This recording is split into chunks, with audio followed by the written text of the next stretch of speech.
Hi guys, welcome to month number 4 of the Leading Teen Writers monthly writing workshop.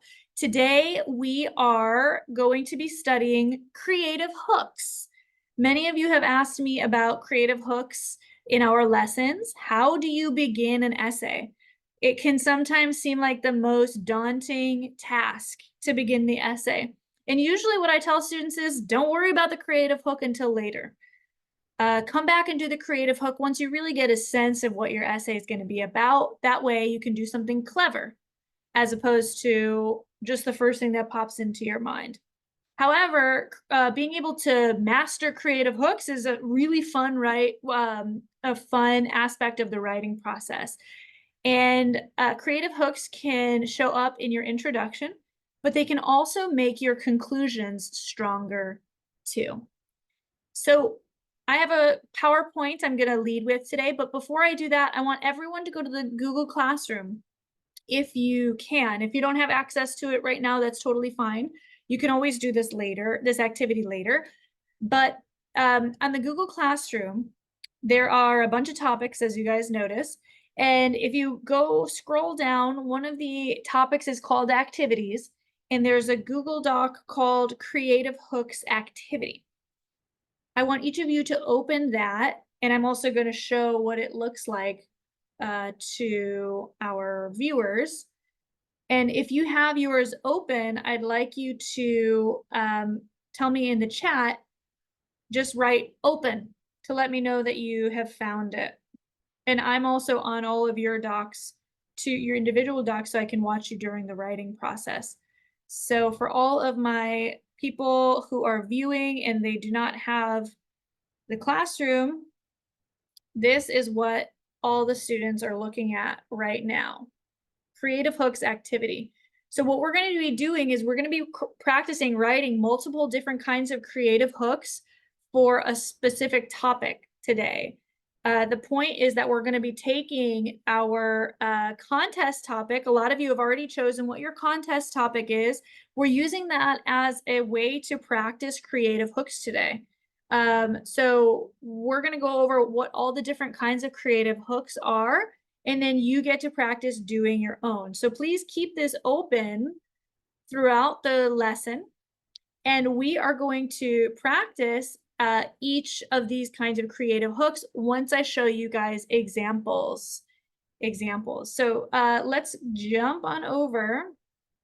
Okay, so I have Tanisha has hers open. Does anybody else have theirs? Michael, Ryan, do you guys have yours open as well? Yes, okay, we got a thumbs up. Awesome. So now that we have that open, let's go and take a look at our slideshow. Okay, so the question is, when do we use creative hooks? Well, you can always use a creative hook no matter what. It's just the opening of an essay.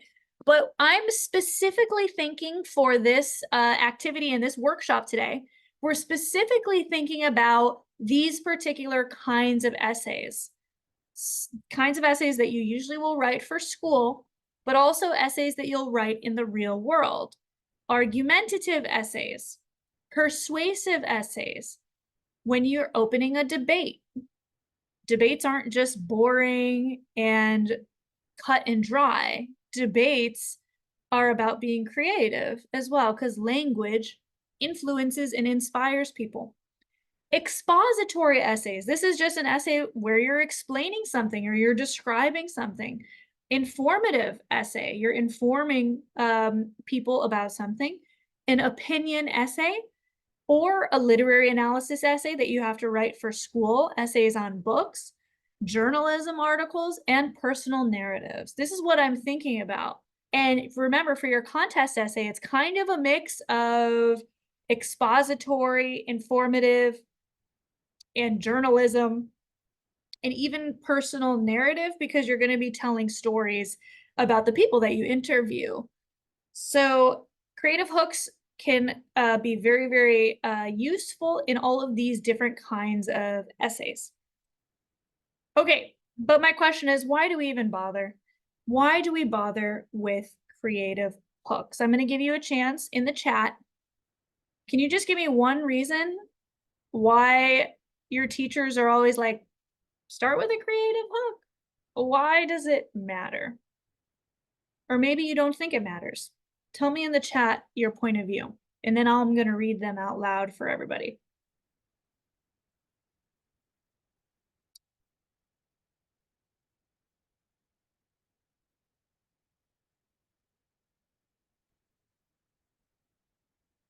Ooh, yes. Very good. Absolutely. Tanisha says, if our opening is interesting to readers, they will want to continue. Whereas if it's boring, they're not going to want to continue. How many of you have gone to the library to pick out a book and you look at the first page and it just doesn't excite you and you just put it right back? Well, I mean, that's why a lot of people spend a lot of time on their creative hooks, because it's the only, sometimes it's the only opportunity you have to reel someone in. Michael says, so the reader will be interested. And then Ryan says, to get the attention of readers and to get them to listen to what we are saying. Very good. So you have to make it relevant, entertaining. And so those are really, really, really good ideas. And it's just going to separate your writing from other people's writing. Imagine if people are reading the same creative hooks all the time, they're going to start looking for writers who are doing something different, just like Michael just put in the chat, to show that we're different. Absolutely. Okay, so my next question to you, it's actually a rhetorical question. Is a good creative hook written off the top of your head in just 1 minute? This is a rhetorical question because the point is, and I'm going back to our previous lesson on integrity and craftsmanship. Integrity means you don't just hand in the first thing that comes to your mind, but that you sit with it and you think, is this good enough? Is my reader going to be interested in this? Am I really getting the point across that I want to? Maybe I should redo it. So the point today is to instill in you this discipline of not just writing one creative hook, but multiple creative hooks, so that you have the best to choose from instead of the first thing that popped into your head. Now, I'm not saying you guys aren't brilliant geniuses, but often the first thing that pops into our head isn't always the most well thought out creative thing that we could think about. So I really want us to think about that. So tip 1, tip 2, tip 3. There are 3 tips I have for you guys for creative hooks. Number 1, Michael, can you read number 1 for us?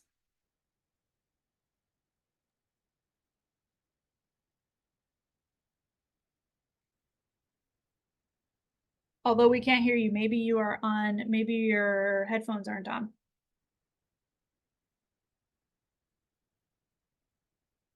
Now, Okay, now I can hear you. Go for it.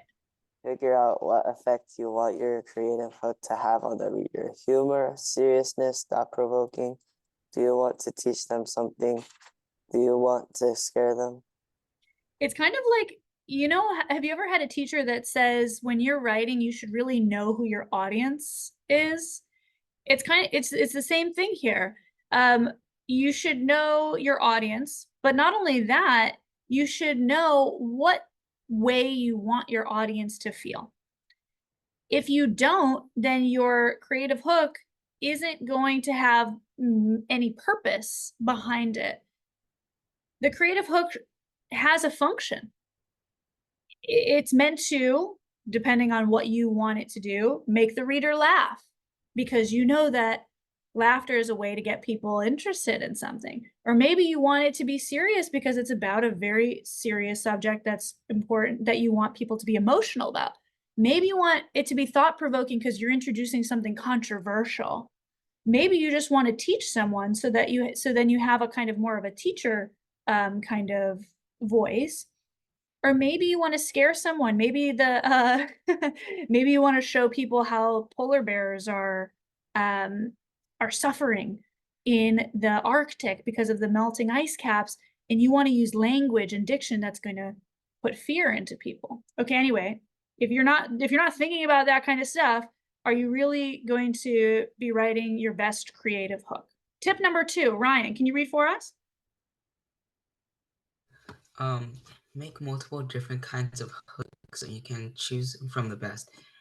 Remember when we discussed integrity in craftsmanship? Okay, good. Multiple different, I mean, I probably could have just chosen one of those words, but make different kinds of hooks, make multiple kinds of hooks. The reason is because, like I told you, the first thing that comes to our mind is often not the best thing. Not that we're not great, brilliant people, but that's just, our minds are just a big jumble. And it's not until we get a lot of ideas on paper that we can start make them logical, making our ideas logical and cohesive. Okay, and Tanisha, can you read number 3 for us? Come up with an equally as creative hook for the first sentence of your conclusion so that you are leaving an interesting, long-lasting impression on your reader. Have you guys ever felt that you wrote a whole essay and then you get to your conclusion, you're like, this is the hardest part. I don't know what to do. Am I supposed to just repeat the thesis? It, the idea is that you actually want to be just as creative in the conclusion as you were in the intro. That is the last thing the reader's gonna see. And your reader doesn't want you to just summarize everything. They want a new way of looking at the thing that you've been talking about. So these are my 3 tips for you for creative hooks, and that's what we're going to practice today. And we're going to go over 6 creative hook types. There's probably millions of different kinds of creative hooks, but we don't have time for all that. So we're just going to practice 6 that, to me, I've seen often used effectively. So the first one is starting with a story or an anecdote. Number 2, start with a problem. Number 3, say something funny or ironic. Number 4, say something serious. Number 5, start with a question, not just an empty question. Have you ever thought about AI? Okay, let's say you're writing an essay about AI. And your first question, have you ever thought about AI? Like, I couldn't think of a more ridiculous question. It's like, yeah. Aren't they reading the essay because they thought of it? That's a good point. Shouldn't they know what AI is already? Like, of course, everybody's thought of it. It just is an empty question. Yet, 9 out of 10, that's a question that students will write for their creative hook. Why? Because it's the easiest way to start. But you don't want to do easy, right? You want to do interesting. Okay, good point, Michael. Number 6, open with a quote, data, statistic, facts, but you don't just plop in the quote, you actually weave it into your own ideas. So we're going to practice. I'm going to give you examples of all these today. We're going to practice. So I want you guys to think about your contest topic. And if you haven't chosen a topic yet, or you're not doing the contest for some reason, I just want you to think of a topic that you're interested in. Now, it doesn't matter if you've done any research on this topic at all whatsoever. We're just practicing the form of the style of the hook, the type of the hook. So it doesn't have to be like perfect, but you're welcome to do research today as we practice. So if you want to open with a quote, data, statistics, I'll give you a chance to go on the internet and find a statistic and then practice writing a fun creative hook about it. So can everybody type in the chat for me, what is the topic you're going to use today to practice creative hooks? And I would like you to choose your contest essay topic. But if you really want to do something different than that, I'm also okay with that as well. This could really help you for your contest, but if you don't really want to do that, you can choose literally any topic in the world that is interesting to you. But put it in the, okay, good. Put it in the chat, and that's just for you to know and think about. And on your Google Doc that you have open, there's a place where it says the word topic, and I want you to go ahead and type that in.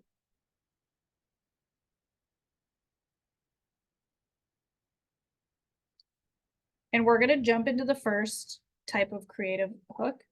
Oh yeah, I just wanted you to try to avoid these cliches just for today. I'm not saying you could never use these. I'm just saying every student I have starts their introductions with one of these. So is it that creative if one, everyone does it, and two, it's the first thing that comes to your mind and you didn't really think much thought? Probably not. So imagine. You can do it. I'm not saying like you can't write an essay that doesn't start with imagine, but just try to avoid it for today just to practice. Have you ever, we already went over that, and did you know? Don't worry, I've used these before too. Okay, so the first one we're going to practice today is jump into a story. Can you make up your story? Absolutely. This is just practicing the form. Like I said, it doesn't have to be like real. It doesn't have to be actual facts and data. It's just meant to get you to see that creative hooks come in all different shapes and sizes. So you're thinking about your topic right now, okay? And I'm going to have you guys write an example. But let's read an example of what I thought was a really great creative hook. So a student wrote an essay called "Free Returns Aren't as Free as We Think." So this is a kind of like informative essay that says, okay, we get a lot of stuff from Amazon and then we return it. They're free, but are there other costs to this kind of instant gratification culture that we have? So Michael, can you read the creative hook? It's in yellow.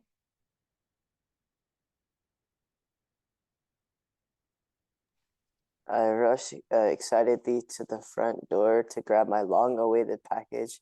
After slicing through the box of tape, I unfold the unnecessarily large cardboard box, rummage through layers of plastic wrap, and find the t-shirt I had ordered. I immediately try it on, only to find that it is 2 sizes too small and 2 shades off the color I depicted online. Disappointed but unsurprised and not too vexed, considering the free return policy. I repackaged the shirt and set it by the door to be returned.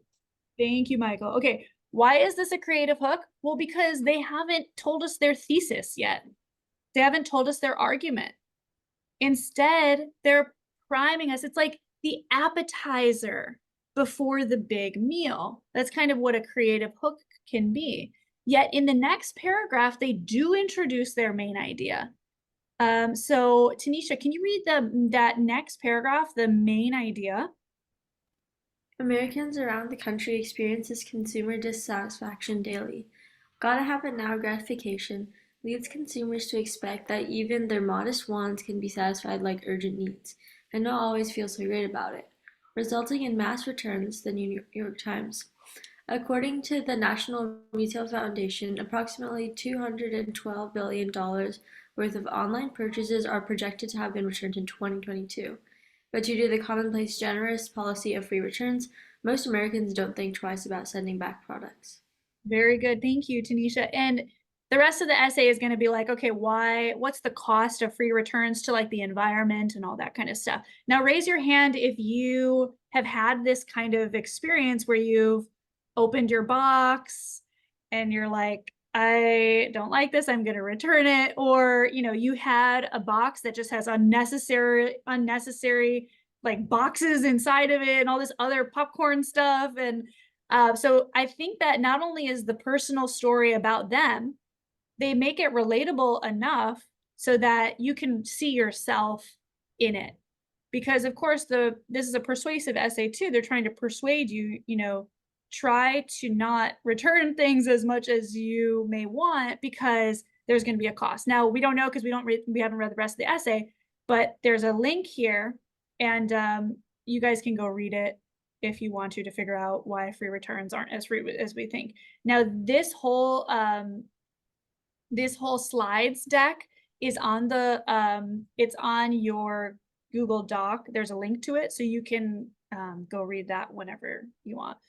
You might not need a New York Times subscription because I chose specific ones that were contest winners, and I think they make those articles free.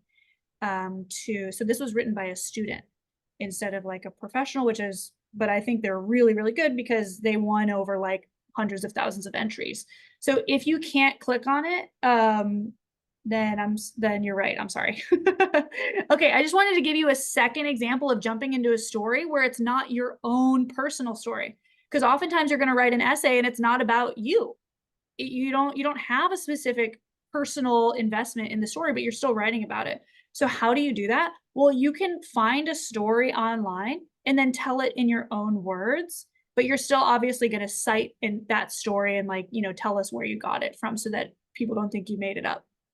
Ryan, can you read the yellow? Well, you can just read the whole thing. Digging into the skin of a bowhead whale, Craig George, a biologist and researcher, heard a crunching noise along the coast of Alaska beside native whale hunters. He pulled out perhaps a century-old harpoon from the 60-ton giant. Further discoveries found points up to 211 years old, providing the longevity of these cetaceans. Surprisingly, Dr. George did not find a single cancerous tumor.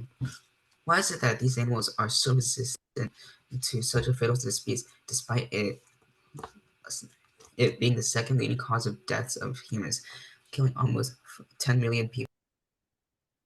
Okay, good. So you can see that the yellow part is like the story, and then the highlighted white part is really like a rhetorical question that is going to help them get started to get into their main idea of the essay. But anyway, so yeah, jumping into a story doesn't mean it has to be a story about you, but maybe you still want to do a story because you think that that's a really great way to excite people's interest, right? Digging into the skin of a bowhead whale, ew. But it's kind of interesting too. So again, if you want to go read the rest of that, you'll find it here. So I'm gonna stop sharing. Your job is to practice this kind of creative hook. So how are you going to do that? Well, I want you to think of your topic, but it doesn't have to be a story about you. It could be a story you make up just for the sake of practicing creative hooks. Or it could be a story that after you did a little bit of research, you found a story about somebody. Either way, I'm going to give everybody about, let's say 5 minutes to practice this kind of jump into a story anecdote. Now, if you're like, you know what, I would prefer to not do my contest essay and I just want to practice this with something else, you're totally welcome to do that. Just make sure you write what your topic is going to be. And then after about 5 minutes or so of us just practicing that, we're going to go to the next type of creative hook and we'll see how many we can get through today.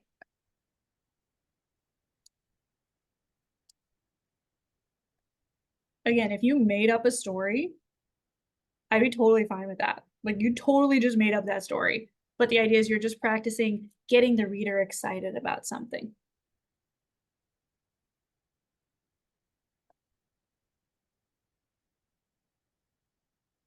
And some of the features of a creative story, of course, are more figurative creative language that is descriptive, maybe language that has imagery, maybe you use refreshing language that's going to excite the reader. And by the way, you don't necessarily have to have your thesis or your main idea in your creative hook at this point, since we only have a couple minutes to do everything. Okay. We are going to move on to our next type of creative hook. So wherever you are, thank you, Michael, for submitting. Wherever you are, copy and paste it in the chat if you want to, so other people can read. And we're going to get started on our next type of creative hook.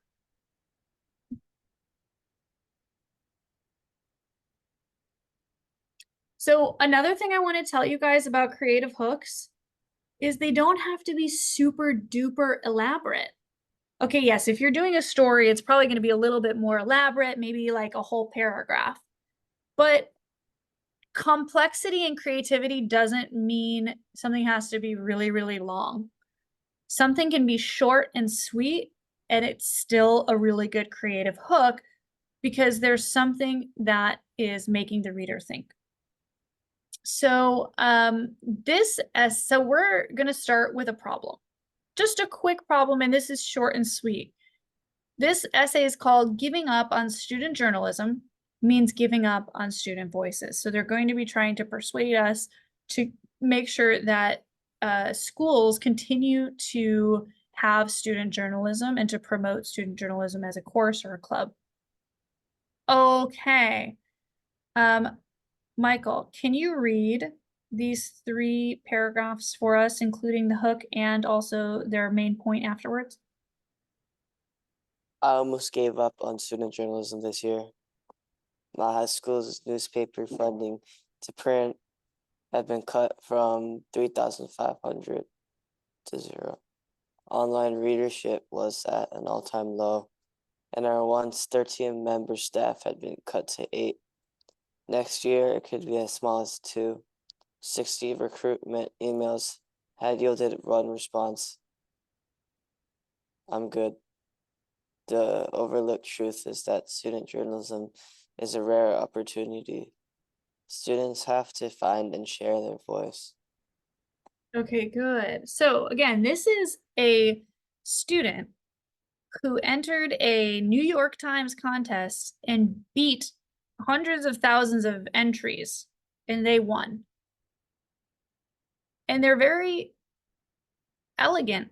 They're not over the top trying to be like, hey guys, this is my essay. I really want you to read it. Come on over here. Instead, they just get to the point and they make it so that there's a problem. Someone almost gave up. However, what that shows us is that this is going to be an essay about them not giving up. How did they save student journalism then? So I wanted to do this one because I want to show you don't have to be super flashy. Okay, especially if you're writing like many, many, many essays in your career, in your high school, middle school career. Not everything has to be super duper flashy. You have a point to it. You're starting with a problem. Okay, so now let's go back to, you guys all did so beautifully on your stories. I really, really, really liked them. And I thought they're exactly what I was looking for. Number 2, start with a problem. So you're not adding on to your story. You're starting your story over again. Like I told you, you're doing multiple creative hooks, and then you choose which one you like the best. So number 2, start with a problem. So you're restarting. You're not continuing. You're restarting over. This can be 1 sentence. It could be 2 sentences. Whatever you want. You can also, if you want to follow the same thing that the person did in the example, you start with a problem, and then afterwards you give another sentence, maybe that starts to tell a story about something, or that gives your main idea. So I'll let you decide if you just want to do the problem or if you want to expand a little further and start writing the rest of the essay to give us a little bit of a taste of what the main idea is. I'll give you guys about 5 minutes. Okay, guys, we only have 1 minute left, but I was cracking up at your humorous statements. I think you guys did a really, really good job with that. All of these are just tools for you. This does not mean that every time you have an essay, you have to do all the creative hooks and then choose from the best, but maybe try doing 2 or 3 and seeing what you like. That way you have a better chance of connecting with your audience in a way that's more meaningful and more persuasive ultimately. Ultimately, the idea is to get the people to believe the things that you want them to believe. And that takes a lot of practice, making things relevant, making things interesting. So you guys did a really great job here. I'm really proud of you. I am going to let you go. And I can't wait to see you next month for our last workshop of the semester. And good luck with you guys if you're doing AP classes or tests or finals or anything like that. And I'll see you in our next lesson. Bye, guys. Thank you. Bye.